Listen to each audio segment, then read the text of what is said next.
Hello everyone, welcome to CLAT Point. My name is Anmol Sai. I got a rank of 39 in CLAT 2022.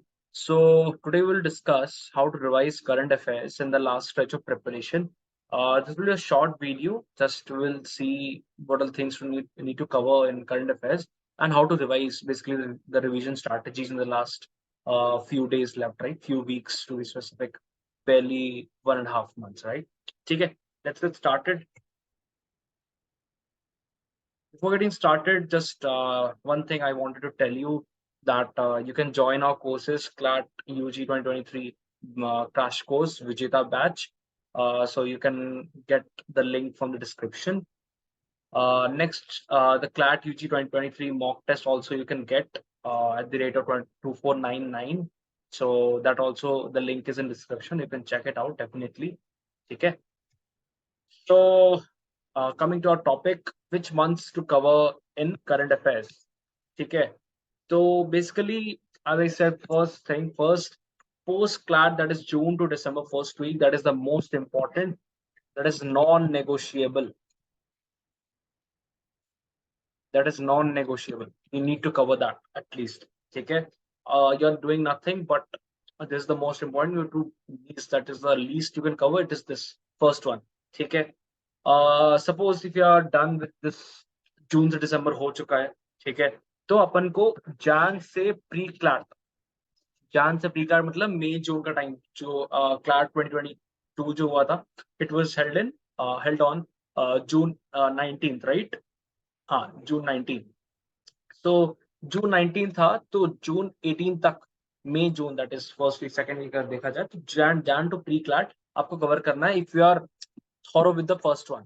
ठीक है, तो ये दोनों करके आपका मोटा मोटी काम बन जाएगा। ठीक है, most of the current affairs questions will be based on this. So but अगर ये दोनों भी हो चुका है, ठीक है, somebody will be a dropper if suppose, तो उनका अगर दोनों हो चुका है तो आप अक्टूबर 2021 से दिसंबर 2021 भी कवर कर सकते हो। It is less important again, but may be asked keeping the president कि क्लैट 2022 में क्वेश्चन आया था डेनमार्क का ग्रीन क्लीन पार्टनरशिप समथिंग, तो वो जनवरी 2021 का क्वेश्चन था।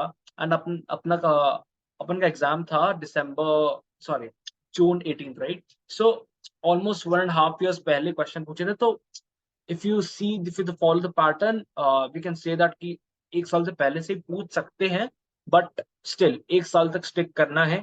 ठीक है, प्रेफरेबली 6 महीना, बट एक साल रिकमेंडेड है। एंड अगर अक्टूबर से दिसंबर भी कर सकते हैं, that will B cherry on the top, cherry on the cake, right? Yeah. Next thing, static GK. थोड़ा सा पॉइंट है, but only those portions which are relevant according to the current news and affairs, not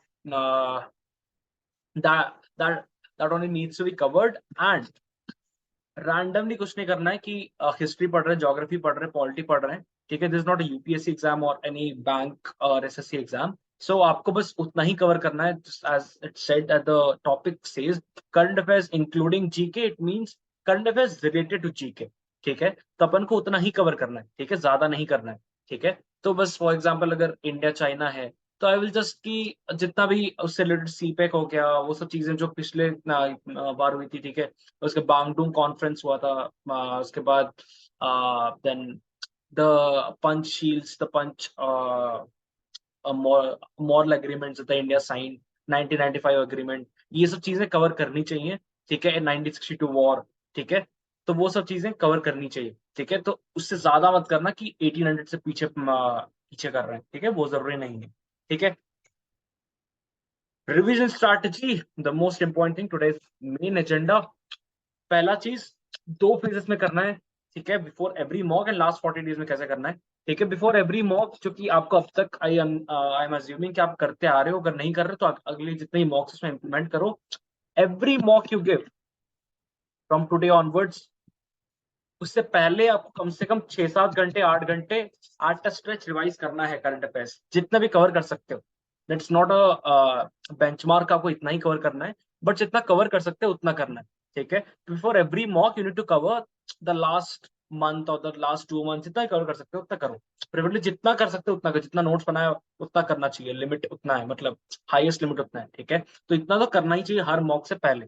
Sunday देते हो तो Saturday को कर लेना, Sunday को कर लेना, वो डिपेंड्स ऑन यू। ठीक है, देन लास्ट 40 डेज, ठीक है, लास्ट 40 डेज में आपको स्पेशली जीके के रिवीजन के लिए for droppers I will say 3 hours, 3 hours, for freshers I will say 2 hours।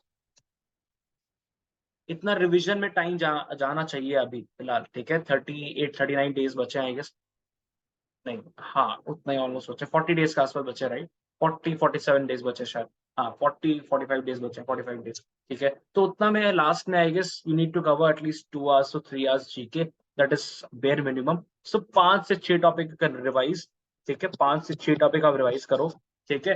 And जो सेकेंड पॉइंट है मेरा, keeping a track of topics revise. ऐसे कर सकते हो कि आप एक्सेल शीट में बना लो कि टॉपिक्स के नाम लिखो जो कि आप रिवाइज करना है आपको, और डेट वाइज को पुट कर लो कि उसको आज रिवाइज किया किस डेट पे। फॉर एग्जांपल आज 2 नवंबर है, तो 2 नवंबर को आज मैंने 5 टॉपिक रिवाइज किया, ठीक है। एंड नेक्स्ट जब रिवाइज करूंगा उसको सेम टॉपिक को कि एक बार आप मतलब अगर रिवाइज करोगे तो जरूरी नहीं कि आप रिकॉल भी कर पाओ उस टाइम पे, ठीक है। तो अगर नेक्स्ट टाइम फॉर एग्जाम्पल आपने 15 नवंबर को रिवाइज किया, ठीक है, तो 2 बार कवर कर लिया, ठीक है, तो वो आपके पास एक मेंटेन रहा कि आपने कितनी बार कवर किया है वो टॉपिक, ठीक है। तो लास्ट में हो सकता है कि 70% आपने कवर कर लिया और 30% बचे हो, तो आपको पहले उस टॉपिक को कवर करना लास्ट टाइम पे एक्सेल शीट को देख के, कि जो लेस रिवाइज है, बहुत कम कम बार रिवाइज है तो पढ़े ही नहीं है आपने, ठीक है, उसको पहले रिवाइज करना है। तो that is the whole point of keeping a track of topics revise, ठीक है। तो एक्सेल शीट बनाओ, that will be very helpful. या तो कॉपी में लिख सकते हो, कॉपी लिखो, बट टेक्नोलॉजी का यूज करो, वह बहुत हैंडी हो जाएगा, ठीक है। तो रिवीजन ऐसे करना है, ठीक है, प्रेफरेबली डेली। अब से आप 5 टॉपिक डेली कर सकते हो रिवाइज, एंड जब मॉक दो तो उस टाइम पे सारा रिवाइज कर सकते हो एट स्ट्रेच, बट अभी डेली 5 से 6 टॉपिक रिवाइज, बड़े बड़े टॉपिक्स, ठीक है। नेक्स्ट एक सेकेंड, शायद ये बेसिकली रिवीजन है, ठीक है, revision from latest to previous. By this I mean कि आपको रिवीजन कैसे करना है। फॉर एग्जाम्पल आज आप 2 नवंबर है, तो आपको 1 नवंबर से स्टार्ट करना है, 1 November, then 31 October, back to first, ठीक है। ऐसा ऐसा मत करना सीधा जून से पढ़ रहे हो, लास्ट से पहले तक जाना है, क्योंकि लास्ट वाला सबसे ज्यादा इंपॉर्टेंट होता है। जितना नजदीक होता है क्लैट के एग्जाम तक, वो ज्यादा इंपॉर्टेंट होता है, ठीक है। दिसंबर में एग्जाम है तो नवंबर वाला ज्यादा इंपॉर्टेंट है, सबसे ज्यादा इंपॉर्टेंट। ऐसा नहीं कि बाकी इंपॉर्टेंट नहीं है, बट सबसे ज्यादा देखोगे कंपेरेटिवली तो नवंबर इज मोस्ट इंपॉर्टेंट, ठीक है। तो ऐसे रिवाइज करना है, ठीक है। कुछ general tips, compilation of notes at a place. For example आपको कवर करना है इंडिया चाइना, ठीक है, या India Pakistan. For example India Pakistan ले लेते हैं, ठीक है। तो इंडिया पाकिस्तान में बहुत सारी चीजें न्यूज में होती हैं, इंडिया पाकिस्तान इन जनरल, ठीक है, नॉन ये इंडस वैली सिविलाइजेशन, वो भी इंपॉर्टेंट हो जाता है। देन उसके बाद Indus water treaty is also important, ठीक है। उसके बाद नो कॉन्फिडेंस मोशन जो पाकिस्तान के प्राइम मिनिस्टर के अगेंस्ट हुआ था पिछले कुछ दिनों में, ठीक है, पिछले का जून के टाइम का न्यूज है ये, जून मई जून का, ठीक है। तो उस टाइम का न्यूज है, तो आप वो कवर कर सकते हो। उसके बाद सीपेक भी इंपॉर्टेंट हो जाता है, वो इंडिया चाइना में भी है एंड इंडिया पाकिस्तान में भी है, ठीक है। एफएटीएफ कर सकते हो, एफएटीएफ ग्रे लिस्ट से भी पाकिस्तान को हटा दिया गया, राइट। तो वो चीजें इंपॉर्टेंट हो जाएंगी। और इंडिया पाकिस्तान का जो बायलैटरल रिलेशनशिप है, उसमें आप ये सब कवर कर सकते हो कि जितने भी ये हुए हैं ट्रीटीज हुए हैं या तो वॉर्स हुए हैं, ठीक है, वो सब चीजें कवर कर सकते हो। देन जैश ए मोहम्मद, वो सब चीजें कवर करो, ठीक है। जितने भी टॉपिक रिलेट हो सकते हैं इंडिया पाकिस्तान से, ठीक है, सीज फायर एग्रीमेंट, सब कुछ, वो सब चीजें आप एक जगह पे रखो। सीपेक हो गया, एफएटी हो गया, सारे सारे टॉपिक्स के नोट्स एक जगह पे रखो, एक बड़ा सा 10 पेज मतलब 12 पेज 20 पेज का नोट्स बन जाए ऐसे। तो ऐसे टॉपिक्स आपके लास्ट में ऐसे होने चाहिए कि 100 ही टॉपिक बचे, ठीक है, ताकि वो 20 दिन तक लाइक वो रिवाइज हो जाए। And I mean 100 topic, I mean कि एक एक नोट्स कम से कम 20-30 पेज का है ऐसा, ठीक है। तो ऐसा कंपेलेशन करना है। Then prioritise your notes to other sources. अभी लास्ट टाइम पे ज्यादा सोर्सेस पे मत भागो, ठीक है, अपने नोट्स को प्रायोरिटाइज करो, दैट्स द होल एजेंडा। क्योंकि ज्यादा भागोगे तो अपने नोट्स को पहले रिवाइज करो, that is the whole priority, क्योंकि आपने पढ़े हैं ना, आपने बनाए, that is the most important, ठीक है। Third point is lesson number of sources is more, ठीक है। जितना जो भी अब अपन का जो प्रीवियस पॉइंट था उसी से कनेक्टेड है कि जितना कम कर रहे हो उतना ज्यादा है, ठीक है। 3 से ज्यादा सोर्सेज मत रखना, ठीक है, that is the ideal number and optimal number also, तो उससे ज्यादा मत करना प्लीज। ठीक है, लास्ट पॉइंट फोमो, ये भी तो आ सकता है। अगर ये टॉपिक आ गया तो इतने सवाल पूछोगे तो एग्जाम नहीं निकलेगा। ठीक है, जितना करोगे आप उतना कम पड़ेगा। ठीक है, हो सकता है 24 घंटा पढ़ लो आप जीके, तब भी कम पड़ेगा टाइम। ठीक है, तो इसीलिए उतना ज्यादा मत करो। ठीक है, जस्ट रिवाइज, जितना कर पा रहे हो उतना करो, अपने आप को स्ट्रेस आउट मत करो, स्ट्रेस करोगे तो और एग्जाम अच्छा नहीं जाएगा। जितना कर सकते हो उतना करो। ठीक है, this is it for the day. इतना ही मुझे बताना था। I hope these steps will help you. One more thing, there was a video, 6 hours equal to 35 marks, ठीक है, by मानवेंद्र सर। सो ये लास्ट ईयर 67 के प्लस व्यूज गए थे, तो एंड इस साल भी आई होप कि ये बहुत ज्यादा अच्छा होने वाला है। ठीक है, तो इसमें ऑलमोस्ट सब कुछ कवर्ड है। ठीक है, तो you can definitely check it out.